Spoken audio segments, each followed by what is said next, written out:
Steve Witkoff is somebody who has been selling out American allies pretty much since he got his position, and he has been no doing that with pretty much pure sanction from Trump. I think many times we have said that Steve Witkoff should have never gotten this position, but the fact is he has this position and he's using this position. It seems like in exactly the way Trump wants.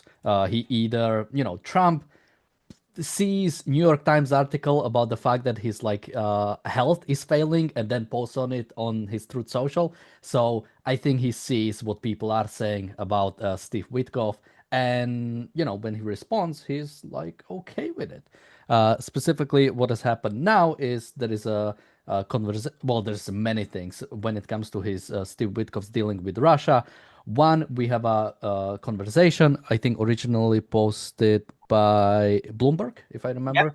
Bloomberg from October of this year. Yeah, which says that apparently Steve Witkoff was coaching the Russian team on how to talk to Trump, how to get them on their side. We'll go into some of the quotes a little bit later, but yeah, welcome to the Daily Objective. Joining me today is Jonathan Honig. I mean, Jonathan, what do you even make of this? I mean, we have this. I should mention. Apparently, Witkoff has this new position called United States Special Envoy for Peace Missions, which was a position created for Witkoff on July 3rd. So, what is this peace he's getting? Well, first of all, Steve Witkoff has no prior, to my knowledge, governmental experience. He was a real estate. He was in Trump administration one. He did like some economical stuff, but no diplomatic experience. A real estate developer, a deal maker when Trump was a real estate developer and deal maker, and that's what he's brought in to do here is basically do Russia's bidding. And when I found out about this, a flurry of emotions, fury, disappointment, but memory of one of Miss Rand's things about compromise and this notion of, well, isn't what Steve Witkoff is doing here basically just helping some compromise here? But it's compromising on the basic principle, the idea that it was okay for Russia totally, to unprovoked to go march in and take Ukrainian territory as its own. The so-called peace proposal accepts that. It embraces that. It sanctions that. And Steve Witkoff is the one facilitating that. Seemingly, if you kind of dig into some of the stats about this, apparently the 28-point peace proposal that the U.S. brought to Ukraine came straight from Russia's mouth, if you will. This came straight from Russian sources. So the fact that Steve Witkoff seems to be running his own, bypassing the Secretary of State, his own, de facto negotiations, and giving away the whole principle at the same time to bring so-called peace is just it's so Neville Chamberlain-esque that it's disappointing and not surprising. Razi in the chat says, why is there still a Secretary of State? And yeah, we discussed with Jonathan Marco Rubio a little bit before. Yeah, it's it's sad. People during the Tea Party era, he was going to be we were going to be honest, one of the real honest ones, stood by the Constitution, get government out of our lives.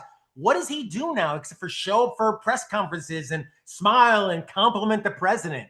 Like, how absolutely embarrassing. What a second-hander, to use one of Miss Rand's term, like absolute second-hander, that just having Secretary of State by his name is more important than giving up on any principles. I mean, when you listen to this phone call, Witkoff is basically suggesting territorial concessions, saying, yeah, we'll get Ukraine to give up this, we'll get Ukraine to give up that. He's encouraging them to butter up Trump. I mean, Trump is taking, and Witkoff is taking Russia's side, the aggressor. So it's pretty gross that's what America's doing. Land of the free, home of the brave. NATO member is basically in bed with Russia and doing it through a shady, skeevy real estate dealer who's basically Trump's butt boy anyway. I say that. Yeah. I mean, on Marco Rubio, people should look up the original conversation of Zelensky when he was in the White House. That sort of like when they went after him. Marco Rubio was like digging into his couch. He was like he was like crouching so hard because he was so embarrassed of what was happening, yet he doesn't speak out.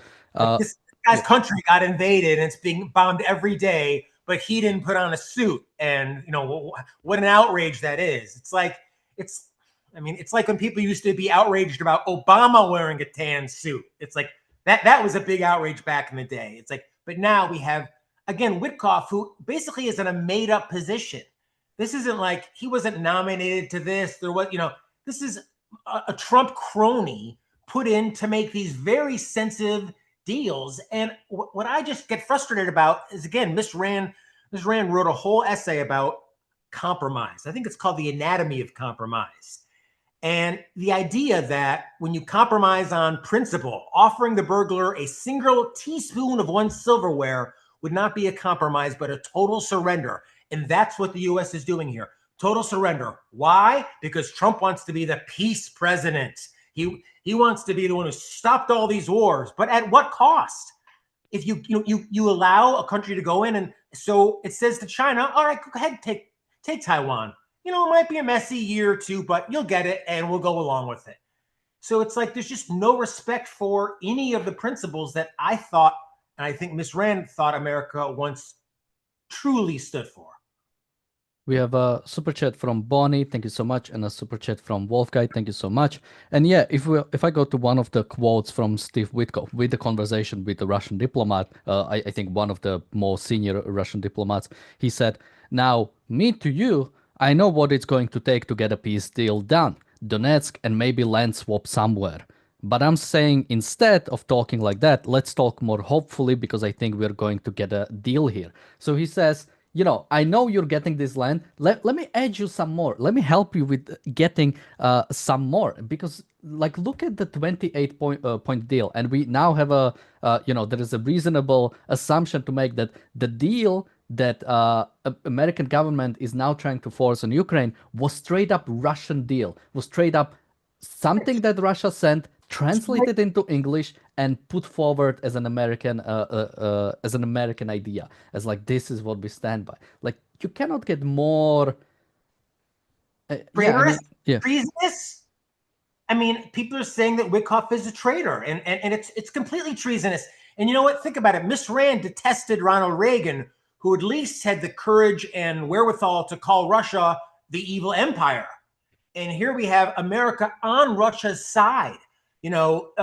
This would this peace deal would cap the size of Ukraine's armed forces, require its constitution to commit to not joining NATO.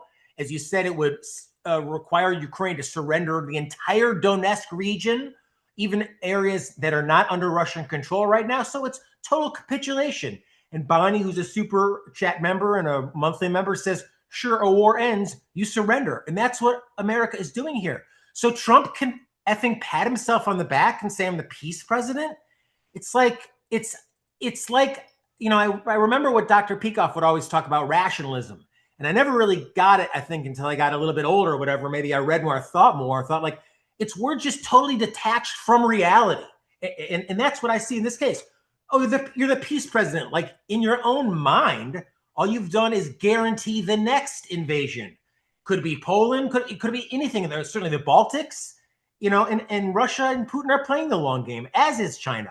And America used to as well. America used to say, we're standing with the oppressed. We're standing for freedom anywhere in the world, everywhere in the world. We are going to be the beacon of hope. And here's Witkoff, selling it out for what? For nothing. Yeah, and here is the thing. Like, what is even the American or supposedly like Trump's interest here, right? I'm for, America shouldn't support Ukraine from some altruistic reason, from some, even sort of we defend weak against the strong. It's America's interest is like Russia is an American enemy. Russian hackers are hacking are getting involved in American elections, are actively supporting the Houthis attacking international shipping. Russia is an ally of Iran, that is an enemy of USA. You could go on and on with the reasons why Russia is an enemy, right? So there is a good reason for like what is even the justification or the need to like have a peace deal in Ukraine right now. So as long as Ukrainians want to fight, want to go further, why not support them? And if you say, America shouldn't support Ukraine, which I think is a problematic statement, but if you believe in that, okay, then just pull out your support. Why do you have to like actively support Russia Right. instead of like just withdrawing support from Ukraine? Yeah, well, that's what's so ugly about it. Is it like, what is Miss Rand's quote about? There's good and evil in the middle. It's always, it's always evil in effect. And this is a clear indication of good and evil. Is Ukraine the perfect objective paradise? No. Is it free of corruption? No. But it is the victim. Russia is the aggressor. And we should be on the side of the free victim in this case, and the one that was invaded and against Russia, which, as you said, the irony, and Dr. Brooke pointed this out, this conversation happened on WeChat. Well, not WeChat. What's it called? Telegram? No, the chat. I can't think of it. I think of Chat GPT all the time now, but whatever yeah, I can look it up. It happened on a service, commonplace service that is like, what are all it happened on a service which happens to be banned in Russia. Like a free press is banned in Russia. So it was only for the elites, such as Witkoff's counterpart. But to see us so now to see us so on the side, as you said, actively working for Russia in this case. And I can understand if Trump said, look, I'm cutting the budget. I'm the I'm no war president. And the irony is, whatever support you give to Ukraine, they turn right around and buy American weapons with it anyway. But, instead, you could just withdraw financial support and just give moral support. But they can't even do that. They're actively working for enemies of the United States. And Daniel, you say, what's in it for him? And I'm not a conspiracy theorist, but there's been some critics who have pointed out to the fact that Witkoff has done business with Russians, including Russian oligarchs, for years. Commercial real estate, a lot of money, Russian money, ends up in commercial real estate.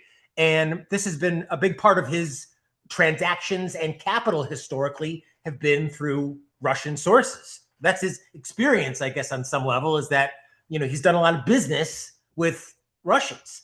But it's, of course, another reason why he'd be selling out America and bettering his own interests, at freedom's expense, truly free people's expense. I don't know how many millions, if you want to really look at the long-term perspective, but, guaranteeing more rocket attacks, guaranteeing more aggression, like that's what it does.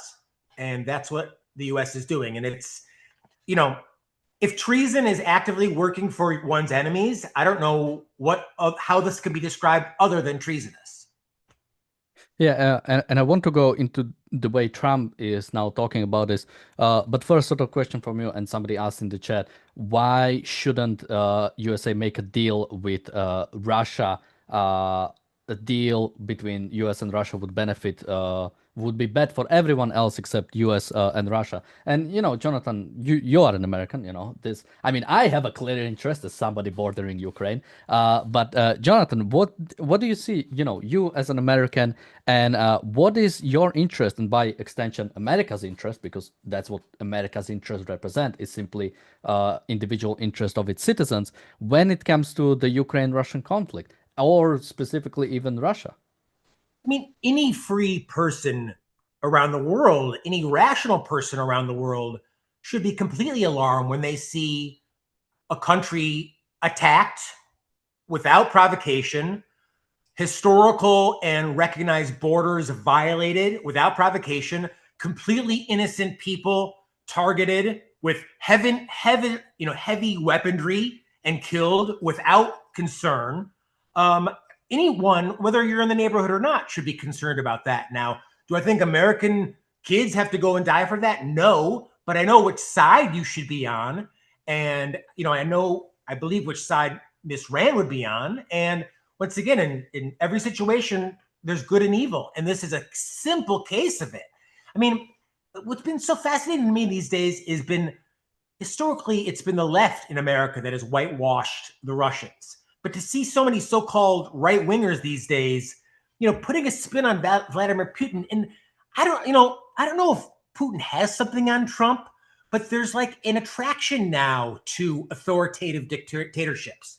It's not seen as being cruel and inhuman. It's seen as being strong. And, I think that's the sense I get in America is that, God, democracy, there's just too many checks and balances. There's just too many stupid people. We just need a strong, leader just to do it like we all know it should be done. A strong guy just to make all the choices. And, this is one example of that. Trump has no respect for historical precedent, even his own Secretary of State. He's just sending in his crony to sell out American principles at whatever cost. You think Trump could find Donetsk on a map? Or Ukraine for that matter? We have a super chat from Kalari Dude X. Thank you so much. He says Witkoff is put in Suka and should go back to Moscow. Suka is, of course, bitch in Russian. And yeah, absolutely. I mean, when it and again, somebody is asking like, Soviet Union is gone. Why should US fight Russia? Why should US fight Russia? Again, Russia is supporting Iran that is killing American citizens. Russia is supporting the Houthis attacking international shipping. Russia's hackers are hacking American power plants, American businesses to commit damage. Russian bot farms are actively trying to attack American elections. You could go on and on.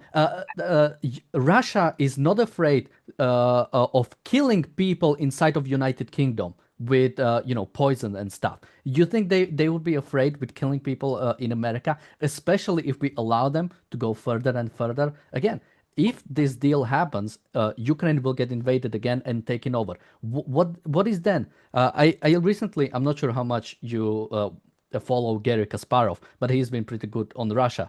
And the fact is, what would NATO do if Estonia gets invaded? Are NATO soldiers that are based in Estonia, do they have the order to shoot to kill if Russians invade? What happens if just Estonia gets invaded? We'll say, well, that's just Estonia. Well, what then? What about all of the Baltics? What about Finland?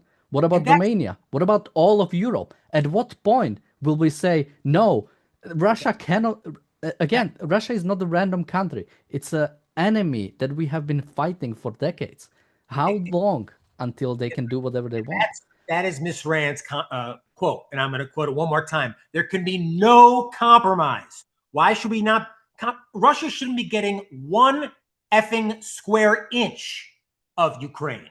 And, I think you should talk about what reparations, frankly, Russia should be forced to pay. But Miss Rand said there can be no compromise between a property owner and a burglar. Offering the burglar a single teaspoon of one's silverware would not be a compromise, but a total surrender, the recognition of his right to one's property. So you want a quick peace, give them Donetsk, and it is a total surrender. You might as well give them the whole country because to your point, Daniel, it's just a matter of time.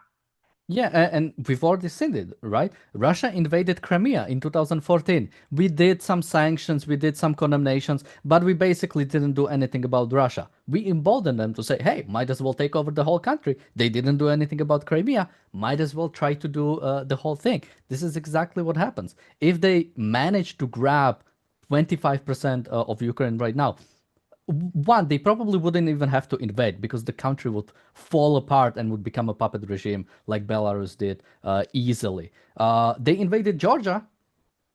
We did blah, blah, blah, but basically nothing. Like this is what I was saying. If Russia, especially if Ukraine surrenders, Georgia is fucked. Like there is no way Georgia will be able to defend itself or even survive the onslaught of Russia. So how many countries do you want to throw under the bus? For what? Miss Rand said, I believe, and again, my quoting is usually bastardized, so please correct me in the super chat, but something effective, if a country doesn't respect its own citizens' rights, do you think it's going to respect the rights of its neighbors? And Russia's the best example of that. I mean, people were everyone who was protesting this war has been thrown in jail. They were throwing people in jail just holding up empty signs. And like, that's who American conservatives are looking up to. I mean, Yeah, I that's think recently there was some girl that was on the street doing some Russian folk songs, I believe, and she was also arrested because, of course, she would. Now let's get into Trump's response. So when this publication happened, Trump said about the recording, "I haven't heard it, but it's a standard thing because he's got to sell this to Ukraine. He's got to sell Ukraine. That's what a deal maker does. You've got to say, look, they want this. You've got to convince them of this. You know, that's a very standard form of negotiation. I haven't heard it, but I heard it was a standard negotiations. I would imagine he's saying the same thing to Ukraine because each party has to give and take. What has Russia been giving? What has Russia been giving up? Saying that's we not want in, yeah. There cannot be compromise in this case. This is not a case of agreement on fundamental prisons. Well, we all agree that Russia's entitled to some percentage of Ukraine. Bullshit. Why 1 square inch? I think Ukraine should be entitled, if not to Russian territory, certainly to Russian money. And I think a moral U.S. would be advocating for that. You know, Russia must retreat immediately and pay Ukraine 10 billion, I don't know how many billion of reparations, and promise never to do this again. I mean, you know, it's once again just like U.S. being on the side of evil. Why? You know, why? When you have the choice to choose good and evil, why are you choosing evil? And that's what Trump is doing in the name of peace. I have a quick thought on that, but first, super chat from Kalari Durex. Thank you so much. He says, or they say, I believe Putin has video of Tulsi Gabbard urinating on Donald Trump in some Moscow nightclub in the 2000s. You can't prove there isn't such a video in the Kremlin's basement. What one country that does not have sanctions? We have sanctions on every NATO member, every country in the world. Tariffs, yeah. Tariffs, right. We have tariffs on every country. To my knowledge, no tariffs on Russia. So maybe that video does exist, and thank you for the super chat. Well, although I understand to a large extent that isn't even like that much trade with Russia, and I know Trump has been like trying to put tariffs on countries that trade with Russia. So at least there it's a little bit different. But again, that's like the bare minimum. The idea that you don't trade with your enemy is like the bare minimum that should be expected, not something to applaud for. This is all about Trump wanting the Nobel Peace Prize. It is a ultimate second-hander. You know, Miss Rand was asked if she would accept. No, Dr. Peikoff was asked if Miss Rand was to accept the Nobel Peace Prize. I think he said she would not. I think he said he would not. But that's Trump's goal.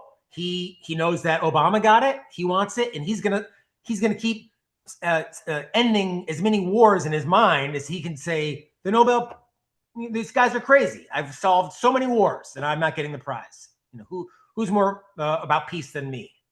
Bullshit. Yeah, and again, when it comes to people have dirt on Trump, the fact is like he's consistent. Trump is always tough on America's allies and friendly with the dictators that are around. So are you saying also that North Korean dictator has something on Trump, and that's why Trump went to visit a first American president that stepped inside of North Korea, shook hands with the North Korean dictator? Do North Koreans have something on him? I mean, if you want to talk about, I mean, that to me was one of the ugliest displays I've ever seen. All you did was elevate, sanction, a truly evil man and regime for decades and decades and decades. And Trump thought that was just wonderful. Just wonderful. He loved the way they all stood at attention and saluted. Fucking gross. American president saying that? Yeah, and again, this is something we have been saying was going to happen. That Trump doesn't understand what America is about, doesn't understand American interest. Somebody says America has been doing it forever. No, I mean, I have very much criticism of Biden's regime, but the fact is that when the Ukrainian invasion started, and he should have been stronger before, but when it started, while Europe was bumbling around, Biden actually managed to get a lot of support for Ukraine. He managed to organize support for Ukraine. And now again, Biden didn't go far enough. But Zelensky, yeah. Trump brings Zelensky in to say, "Well, you started this war." Like, that's factually not correct. And for Trump to say that is like, why are you standing on the side of evil? Why are you forcing the victim here to be a victim? And I mean, as I said, Rand had plenty of criticisms of Reagan, but Reagan called the Soviet Union the evil empire, and they fell in effect under his watch. Yeah, and again, when it comes to Trump, he has one of the easiest administration I have probably ever seen. The amount of stuff he can get away with Republicans is insane. He could do great things. He could properly fight against Russia. He could totally shut down, instead of attacking Canada, saying it's gonna become a state, outside, instead of putting tariffs on EU and European countries, he could completely free up the trade. Tell them, okay, there will be free trade, but you will shut down your trade with Russia. No more trading with Russia, no more small packages of sanctions against Russia. One big embargo from every single country, or you're getting tariffed or something like that. He can actually use a lot of his strength that he has for something good, but he is doing the opposite. He's tough on his allies and he's chummy with dictators. Right. And I mean, I'm doing a lot more reading about Taiwan, China these days because they're looking at all of this and they're ready to play the long game. And I don't know if China's ready necessarily for the hundreds. I mean, Russia's had hundreds of thousands of kids who've died in this completely senseless war, and many obviously Ukrainians as well. So I don't know if China is necessarily ready for that, but Trump's, I think, willingness to compromise on basic principles says to aggressor countries, enemy countries like China, go ahead. It might cost you 10, 20, 30, 50,000 lives, but you'll get a foothold in. And, 20 years on, you'll get another foothold in. And to your point, you'll get all of Ukraine. And this compromise by Witkoff is treason by any other name.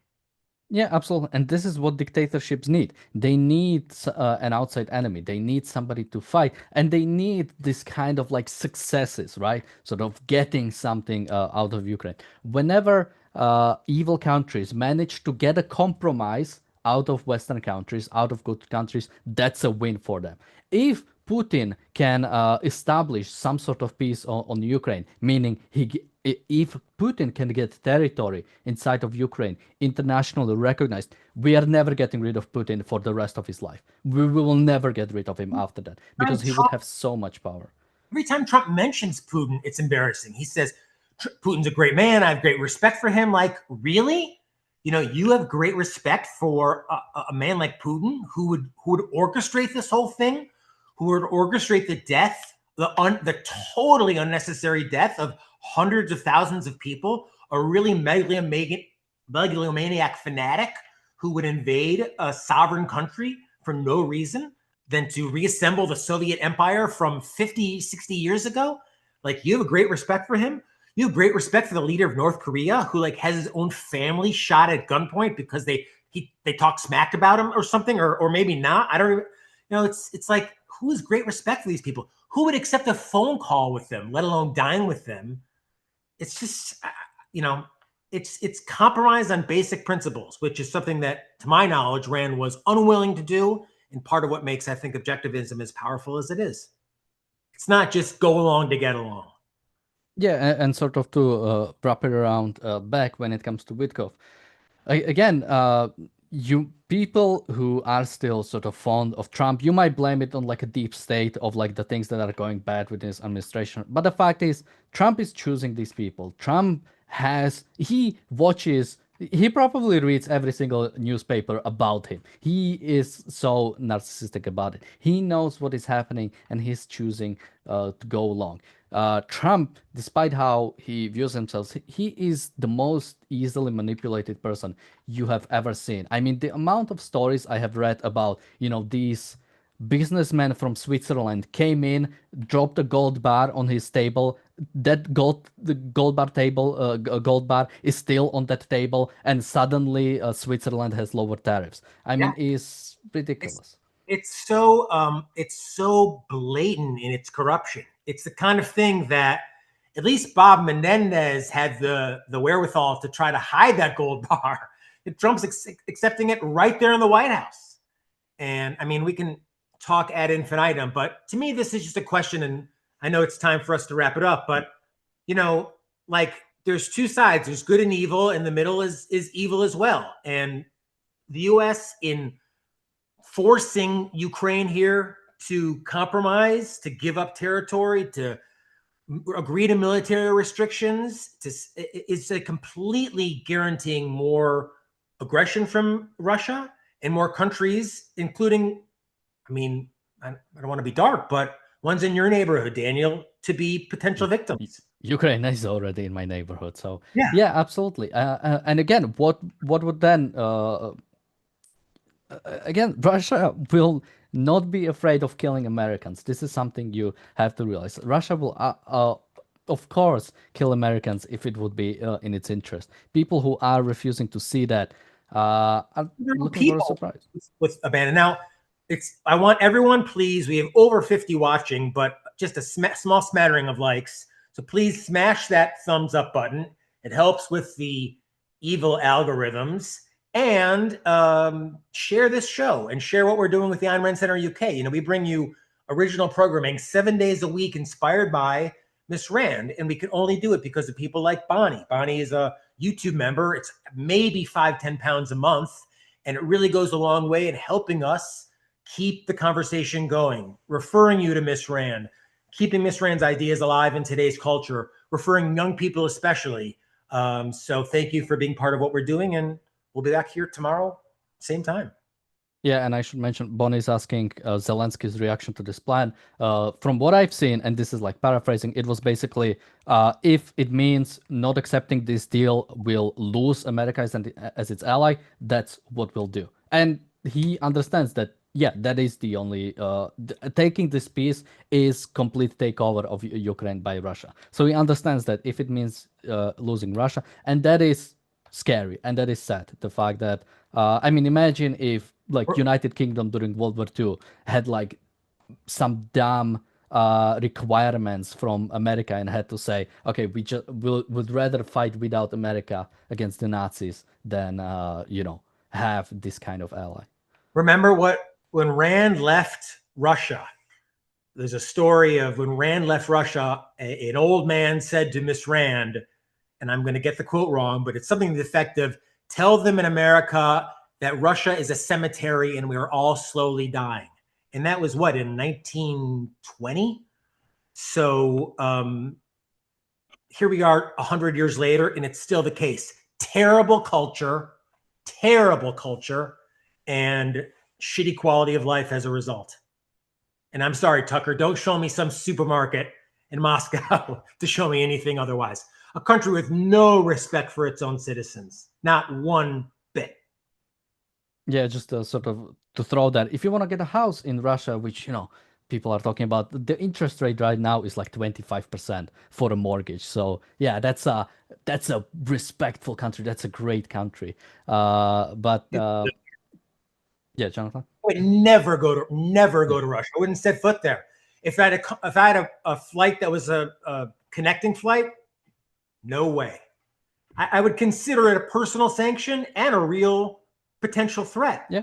I mean, look what they did to Brittany Griner. The girl had like a vape pen on her, nothing, and they locked her up for months, maybe a year, and not in the Moscow Four Seasons, I can assure you. Well, we'll continue covering this. Although hopefully he'll get fired. Although I don't have my hopes up. And hopefully, Marco Rubio can actually get his job back. But with that, we'll be back tomorrow with another episode of the Daily Objective and the Reality Show. Jonathan, where can people find you? I'm not sure if. Thank you. A lot of people should find. You've probably been ogling my beautiful dog. That's Maudine. And I wrote a book with Dr. Peikoff called "Can You Really Love a Dog?" It's a great holiday gift. It has nothing to do with politics, but it has everything to do with valuing something that's important to you, like our pets. So check it out on Amazon. Can You Really Love a Dog? Leonard Peikoff and Ayn Rand on pets. And we'll see you tomorrow with another episode of the Daily Objective and the Reality Show. Thank you and bye bye.